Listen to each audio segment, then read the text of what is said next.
Hello everybody and welcome to Romancefull's Tarot. I'm about to begin here with a reading, and this reading is a general reading, so it may not resonate with everybody.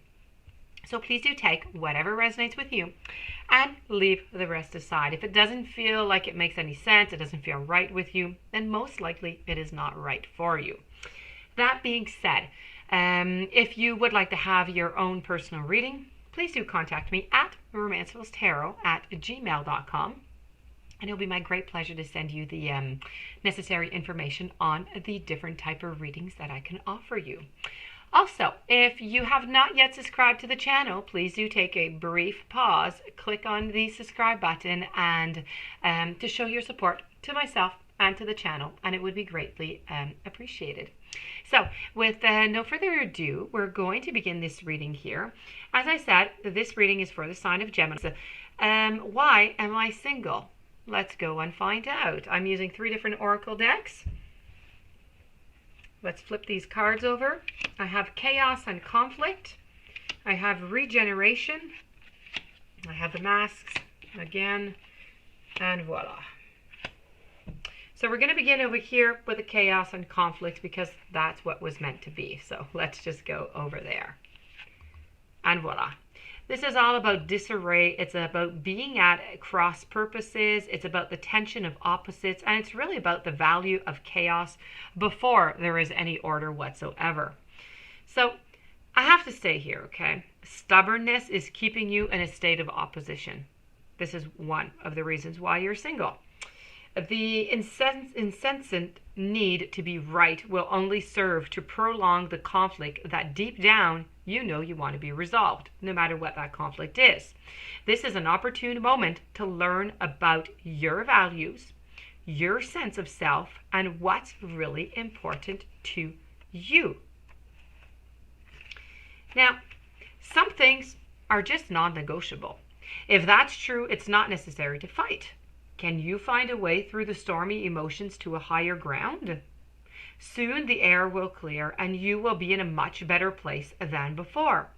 For the storm will have passed, blazing a path for new growth in its wake. Things can become electric and even enlightened, always better than before.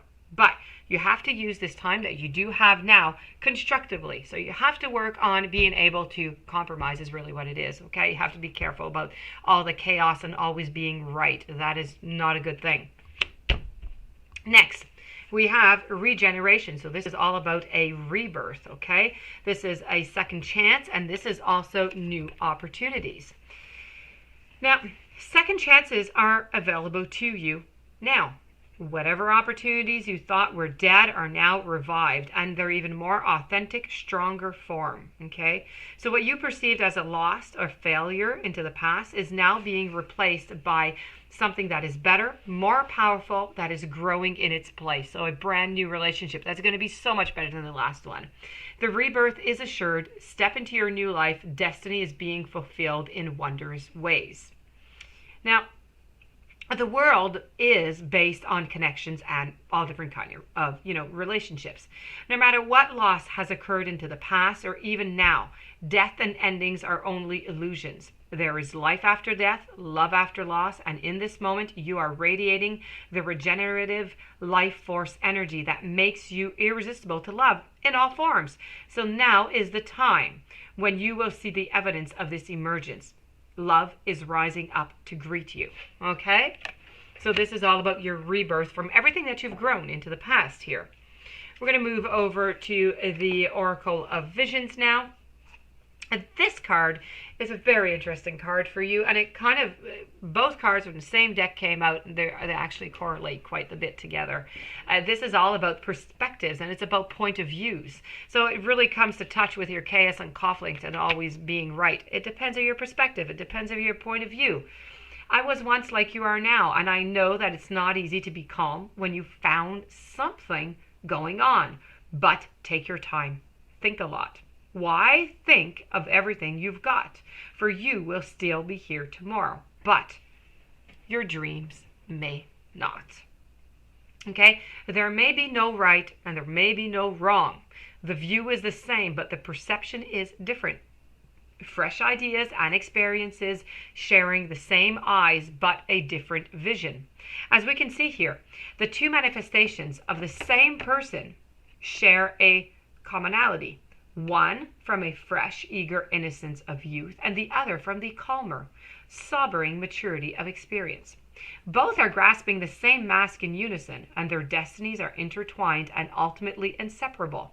At some point, both will see the same vision. This is really, as I said, it's really about a perspective. It's about point of views. Same thing into your relationships over here, okay, with the compromising and with the fights and not having the same type of views. If you wore the same mask at the same time and had the same thought process, you might see the exact same thing. Moving over here, this is all about the masks. It's about the masks that you put on every once in a while. Everybody does, but this is about identity. It's self-analysis. It's knowing one's self. One's self is well hidden from one's own self. Of all mine of treasures, one's own is the last to be dug up. This card really represents an image of self-examination. The answer to who we are can have multiple answers, and those answers, well, they may change with time and circumstances. So we wear our various masks that falsely reflect or truly portray the myriad versions of what we are or can be. This is a danger that on some occasions we are not in control. Outside influences can provoke emotional states, and it is then at our vulnerable moments that the mask does choose us. Okay? So over here, we have, if you believe and you need to remain positive. If you believe and you need to remain positive. So what we're saying over here is, you know what? If you want this relationship, you want this new love to come into your life, you got to ripple that positivity back into your life, okay? You got to get rid of that negativity. You got to bring the positive in. If you bring the positive in, universe is going to hear you. Universe is going to bring you good things. So this is about believing. If you don't believe, you're never going to get what it is that you want. If you never believe that you're good enough, that you're strong enough, that you're worthy enough, you're never going to get it. And you need to remain positive at the same time. That being said, I've talked about it a few times because I think it's really, really important. Chaos and conflict over here. We were talking about not always being right, okay? Be very, very careful. You need to compromise. You can't always be right. Nobody's going to like that, ever. This here is all about your rebirth right now, how you're getting ready, you're being prepared for this new relationship with everything that you've learned throughout the past. Here we have the masks about the visions. This visions was coming in with correlation with this other oracle card, which was with the chaos and conflict, how we don't always have the same visions, but that does not mean that your vision is wrong or the others is wrong, okay? And then we have the masks here, okay? You need to be careful what mask you're wearing when you're trying to find this new relationship. And you have to be careful not really to wear, masks to begin with. If you wear any mask, that means you're hiding something. You're hiding yourself. You don't want to hide yourself from a new love. You want to be who you are. You want them to love you for who you are. So if in the past you were wearing different kind of masks, at some point those masks fall down and then your true self is revealed. If your true self is not accepted by your partner, you're going to have chaos and conflict. So very important to take off of those masks. Be yourself, love yourself, and somebody will love you for who you are. So that being said, this is the end of the reading. I do hope that you enjoyed it. I hope that it brought you some interesting insight. If you do have any questions or you would like to have a personal reading, romancefulltarot@gmail.com. I do wish you a fantastic day. Please don't forget to subscribe to the channel and you'll receive the other readings. There's another one that is going to be coming out tonight also. So have a fantastic day. Many blessings, and I'll be seeing you soon.